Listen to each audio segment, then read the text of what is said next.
अस्सलाम वालेकुम। अभी हम ज़िला बदर हुए हुए हैं और शेखुपुरा से एक केस करके आ रहे हैं और 12/2 के ऊपर आर्गूमेंट्स किए हैं। तो जो अभी हम बात कर रहे थे या हम लोग डिस्कस करते हैं कि 12/2 में एविडेंस किस तरीके का लीड किया जाता है। देखिए, सेक्शन 12/2 CPC का एक क्लासिक सेक्शन है जो आपको ये एक मौका, एक अपॉर्चुनिटी देता है। अगर किसी भी पार्टी जिसके अगेंस्ट डिग्री पास हुई है या जो बंदा उस डिग्री से अफेक्टेड है वो उस समझता है कि उसके साथ फ्रॉड हुआ,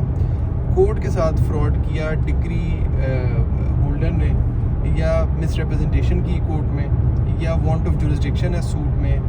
किसी भी तरह का फ्रॉड या मिसरिप्रेजेंटेशन अगर वो समझता है कि एक पार्टी कोर्ट में आई, for example suit for specific performance है और एक बंदा आके कहता है कि जी मैंने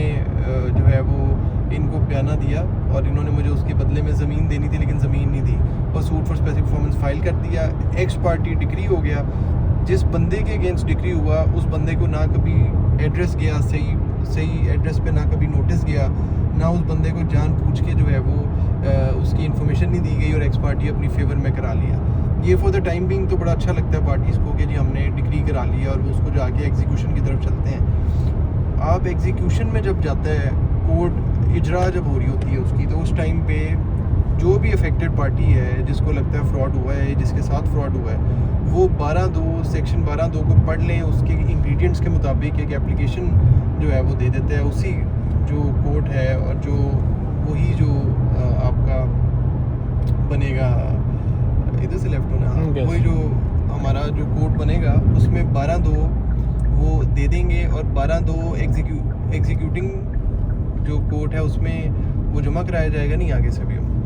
एग्जीक्यूटिंग कोर्ट में जो है वो 12/2 की एप्लीकेशन जाएगी और एप्लीकेशन के अंदर जो हमारी होनी चाहिए बड़ी प्रिसाइज होनी चाहिए। अक्सर मैं देखता हूँ कि वो एप्लीकेशन के ऊपर मेरिट्स में बातें होती हैं लंबी चौड़ी। आपने ज़्यादा मेरिट्स पे बात नहीं करनी है, आपने सिर्फ कोर्ट में ये बताना है कि जो डिग्री होल्डर है उसने जब डिग्री ली तो उसने कोर्ट में कोई भी मिसरिप्रेजेंटेशन की, मतलब उसने गलत बयानी की या कोई इम्पर्सनेशन की या कोई फ्रॉड किया। अगर उसने ये तीनों चीज़ों में से कोई चीज़ की है कोर्ट के साथ तो आपने उस चीज़ को हाईलाइट करना है और आपने एप्लीकेशन जो है वो उस चीज़ को हाईलाइट करने के लिए देनी है। और 12/2 का जो प्रोसीजर होता है ये जो है वो इस पे 2025 की भी 25 की भी जजमेंट है और आगे भी इसमें जजमेंट्स हैं जिसके अंदर ये कहा गया है कि आपने जो 12/2 है वो ट्रायल की तरह, ये ट्रायल को सब्सिट्यूट तो नहीं करता लेकिन इसमें भी एविडेंस लीड होता है। अब वो एविडेंस किस तरह लीड होना है ये भी बड़ा ज़रूरी है कि 12/2 का क्या एविडेंस मेरिट के ऊपर लीड होना है कि मेरिट में फॉर एग्जांपल स्पेसिफिक परफॉर्मेंस का दावा है तो उसमें वो बंदा कह रहा है कि जी मैंने ये मुआहदा जो है वो कभी साइन ही नहीं किया, तो ये होगी उसकी मेरिट की बात। क्या